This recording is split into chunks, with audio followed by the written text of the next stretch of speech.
Hello friends, आप लोग का स्वागत है हमारे यूट्यूब चैनल स्मार्ट एजुकेशन पे। आज मैं आप लोग के लिए फिर से लेकर आई हूँ घटना चक्र सामान्य अध्ययन पूर्वालोकन 2024 में भारतीय इतिहास को। इसमें हम लोग पढ़ रहे थे मध्यकालीन भारत का इतिहास, जिसके अंतर्गत हम लोगों ने विजयनगर साम्राज्य को पढ़ा था। विजयनगर साम्राज्य में कुल 4 वंशों को पढ़ लिया था हमने, जैसे कि जंगम वंश, सालू वंश, तुलु वंश को पढ़ा था। और इसके कुछ क्वेश्चनों को भी हम लोगों ने देखा था किस तरह से पूछा जाता है, और इनको देखा भी था। और आगे बचा हुआ है प्रश्न जो आज हम लोग करेंगे पार्ट 3 के माध्यम से। तो चलिए स्टार्ट करते हैं 16 नंबर से, क्योंकि हम लोगों ने पार्ट 2 में ही 15 नंबर तक हम लोगों ने देख लिया था कि किस तरह से क्वेश्चन आया था। और आज हम लोग देखेंगे 16 नंबर से पार्ट 3 में। तो आइए 16 नंबर से देखते हैं कि 16वां नंबर प्रश्न है कि अब्दुल रज्जाक विजयनगर आया था। अब्दुल रज्जाक विजयनगर आया था तो किसके शासनकाल में आया था? देवराय द्वितीय के शासनकाल में आया था। इसके बारे में दिया गया है कि फारसी राजदूत अब्दुल रज्जाक संगम वंश के शासक देवराय द्वितीय, जिसका कार्यकाल था 1422 से 1446 के शासनकाल में विजयनगर आया था। आगे है 17 नंबर कि फारसी यात्री अब्दुल रज्जाक भारत में किस राजा के शासनकाल में आया था? फारसी यात्री एक अब्दुल रज्जाक है, वो भारत किसके शासनकाल में आया था? तो देवराय द्वितीय के शासनकाल में आया था।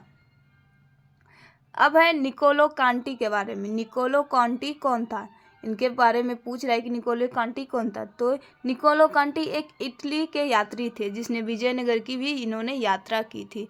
इसके बारे में भी दिया गया है व्याख्या में दिया गया है कि निकोलो कांटी इटली का एक यात्री था, जिसने देवराय प्रथम के शासनकाल में विजयनगर साम्राज्य की यात्रा की।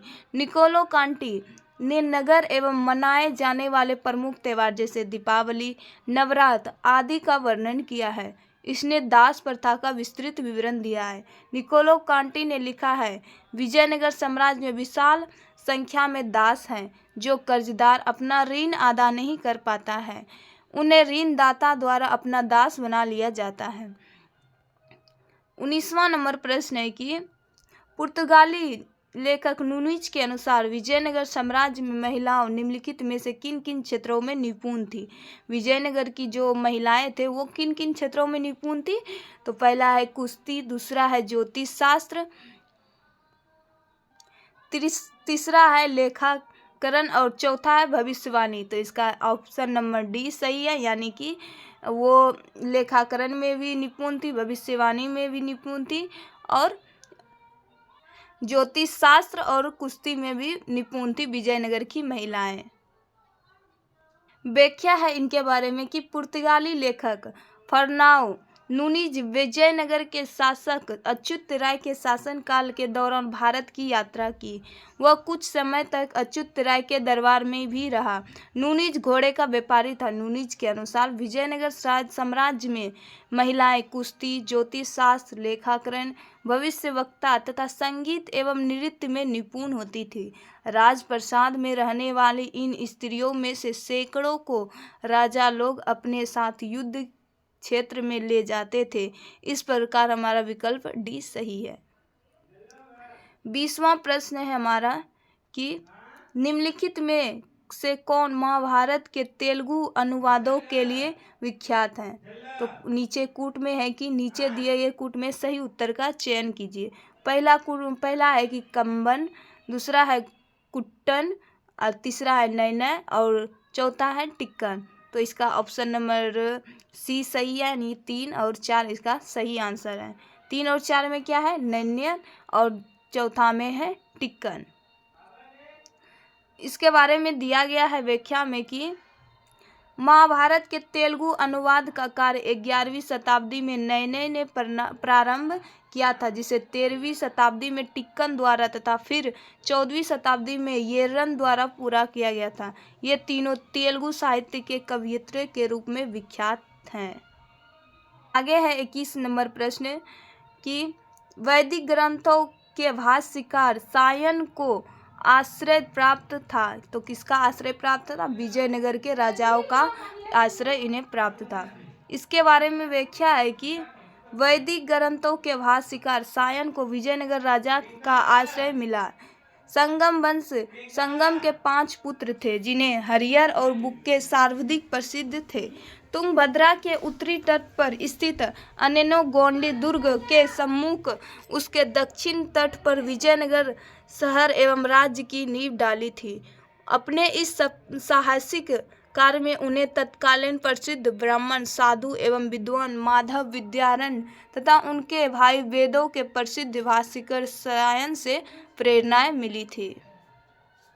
वैदिक ग्रंथों के प्रसिद्ध भाष्यकार सायन निम्न में से किस एक काल में सक्रिय थे? तो किस काल में सक्रिय थे? वो विजयनगर के राज्यकाल में सक्रिय थे।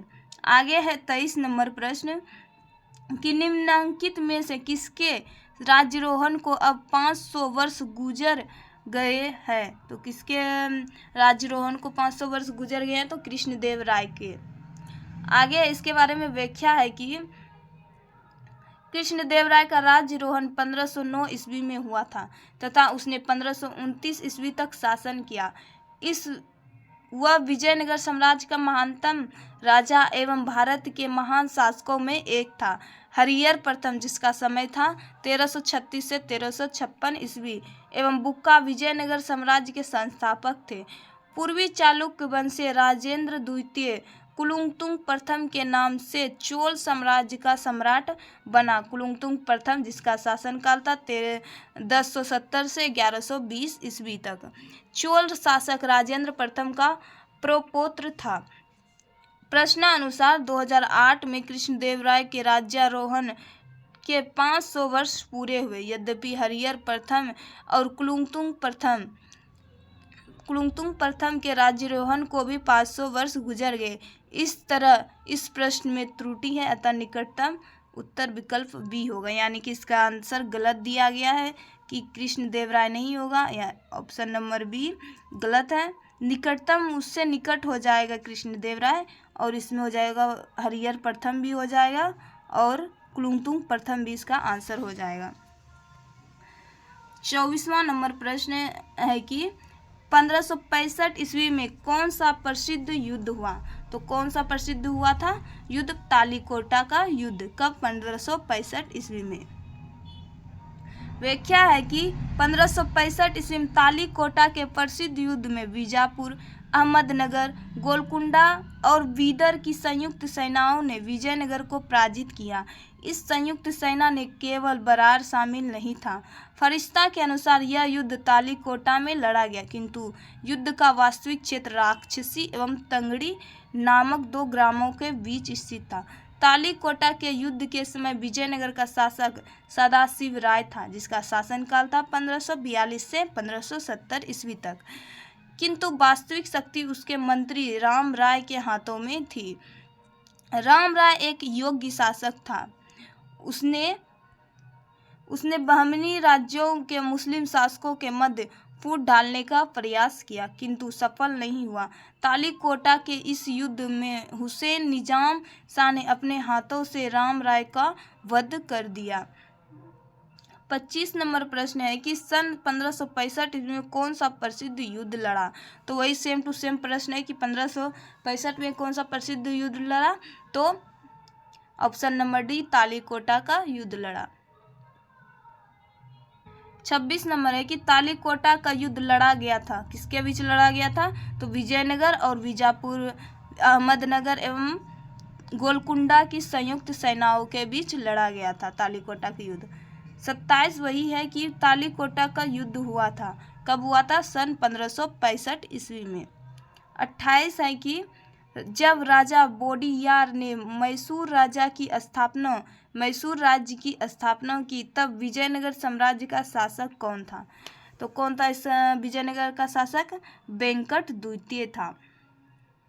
इसके बारे में दिया गया है कि अराविडु वंश की स्थापना 1570 ईस्वी के लगभग तिरुमल ने सदाशिव राय को अपदस्थ कर पेनुकोंडा में की। इसका उत्तराधिकारी रंग प्रथम हुआ। रंग प्रथम के बाद वेंकट द्वितीय शासक हुआ। उसने चंद्रगिरी को अपना मुख्यालय बनाया। विजयनगर के महान शासकों की श्रृंखला में यह अंतिम वंश था। वेंकट द्वितीय राजा वोडियार का समकालीन था, जिन्होंने 1612 ईस्वी में मैसूर राज्य की स्थापना की। मैसूर राज्य की स्थापना 1612 ईस्वी में किसने की? वोडियार ने। 29 नंबर प्रश्न है कि विजयनगर साम्राज्य की वित्तीय व्यवस्था की मुख्य विशेषता थी। वित्तीय व्यवस्था की मुख्य विशेषता थी तो वो भू राजस्व थी। दिया गया है व्याख्या में कि विजयनगर राज्य को विभिन्न स्रोतों से आय प्राप्त होती थी, यथा भू राजस्व, संपत्ति कर, व्यापारिक कर, व्यावसायिक कर, उद्योगों पर लगाए जाने वाले कर, सामाजिक और सामुदायिक कर और अपराधों के लिए आरोपित अर्थदंड।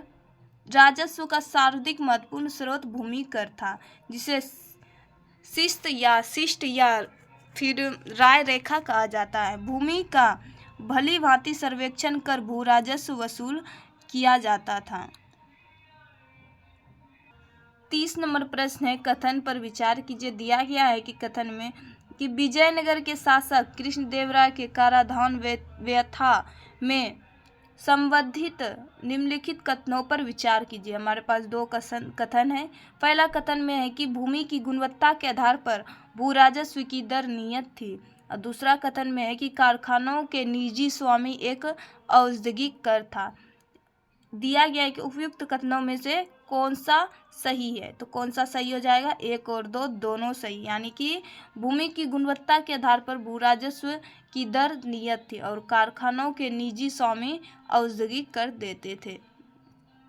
इसके बारे में व्याख्या है कि विजयनगर के शासक कृष्णदेवराय की कराधान व्यवस्था में भूमि की गुणवत्ता के आधार पर भू राजस्व निर्धारित होता था।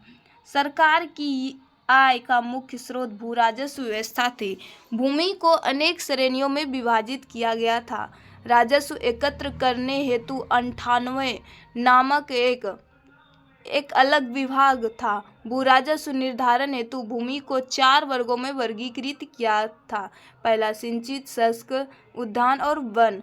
सामान्यतः भू राजस्व की दर उपज के 1/3 अंश से 1/6 अंश तक थी। इसका निर्धारण भूमि की श्रेणी और फसल की उत्कृष्टता के आधार पर होता था। अपवाद स्वरूप ब्राह्मणों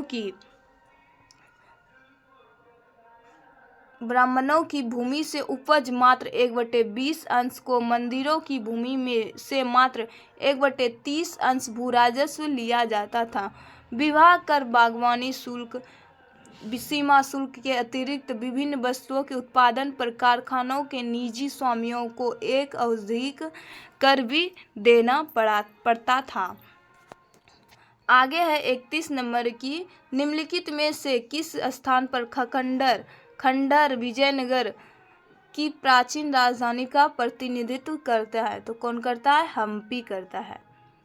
इसके बारे में दिया गया है कि हम्पी के खंडर जो वर्तमान में उत्तरी कर्नाटक में अवस्थित है, विजयनगर साम्राज्य की प्राचीन राजधानी का प्रतिनिधित्व करते हैं। विजयनगर काल में बना विरूपाक्ष मंदिर यहीं पर अवस्थित है। हम्पी यूनेस्को की विश्व विरासत स्थलों की सूची में भी सम्मिलित है। विजयनगर साम्राज्य का अवशेष कहाँ मिलता है? तो कहाँ मिलता है? हम्पी में मिलता है विजयनगर का अवशेष। विजयनगर के किस शासक ने चीन के सम्राट के पास अपना राजदूत भेजा था? तो किसने भेजा था? बुक्का प्रथम ने भेजा था चीन के सम्राट के पास अपना राजदूत बुक्का प्रथम ने भेजा था। इसके बारे में दिया गया है कि विजयनगर साम्राज्य की स्थापना हरिहर बुक्का ने 1336 ईस्वी में की थी। अपने इस साहसिक कार्य में हरिहर एवं बुक्का ने अपने गुरु विद्यारण्य तथा वेदों के प्रसिद्ध भाष्यकार सायन से प्रेरणा ली थी। संगम वंशी शासक बुक्का प्रथम, जिसका शासनकाल था 1356 से 77 ईस्वी तक, ने 1374 ईस्वी में चीन के सम्राट के पास अपना राजदूत मतलब दूत मंडल भेजा था। 34 नंबर है कि प्रमुख तेलुगु कवि श्रीनाथ किसके दरबार में था? तो किसके दरबार में था? हरिहर द्वितीय के दरबार में था। दिया गया है व्याख्या में कि प्रख्यात मध्यकालीन तेलुगु कवि श्रीनाथ विजयनगर साम्राज्य के शासक देवराय द्वितीय, जिसका शासनकाल था 1422 से 46 ईस्वी तक, के दरबार में थे। वे कोंडाविडु के रेड्डी शासकों के संरक्षण में रहते थे। सिंगार नेजधम उनकी प्रमुख कृति थी। सिंगार नेजधम किसकी कृति है? तो तेलुगु कवि श्रीनाथ के। आगे है 35 नंबर कि किसके राज्य में कल्याण मंडप की रचना मंदिर निर्माण का एक विशिष्ट अभिलक्षण था? तो किसके काल में? चंदेल शासक के काल में। व्याख्या है कि मंदिरों निर्माण की शैली विजयनगर साम्राज्य का प्रमुख योगदान कल्याण मंडप का निर्माण है। धार्मिक उत्सवों के समय देवी देवताओं की प्रतिमा कल्याण मंडल में स्थापित कर दी जाती थी। इसमें दैवीय विवाहों का आयोजन भी किया जाता था। अब हमारा लास्ट प्रश्न है 36 नंबर की, प्रसिद्ध विजय विठ्ठल मंदिर जिसके 56 तक्षित स्तंभ संगीतमय स्वर निकलते हैं कहाँ अवस्थित है? तो कहाँ अवस्थित है? हम्पी में अवस्थित। हम्पी अभी कहाँ स्थित है? कर्नाटक में। इसके बारे में दिया गया है कि विठ्ठल मंदिर का निर्माण विजयनगर साम्राज्य के तुलुप वंश के महाप्रतापी राजा विजय कृष्णदेवराय, जिसका शासनकाल था 1509 से 1529 ईस्वी तक, ने करवाया था। इस मंदिर में स्थित 56 तक्षित स्तंभ संगीतमय स्वर निकलते हैं। इस मंदिर का निर्माण विजयनगर साम्राज्य की राजधानी हम्पी में किया गया था। तो आज हमारा पूरा कंप्लीट हो गया विजयनगर साम्राज्य क्वेश्चन के साथ। अब दूसरे टॉपिक को लेकर मिलते हैं अगले वीडियो में। तब तक के लिए थैंक यू।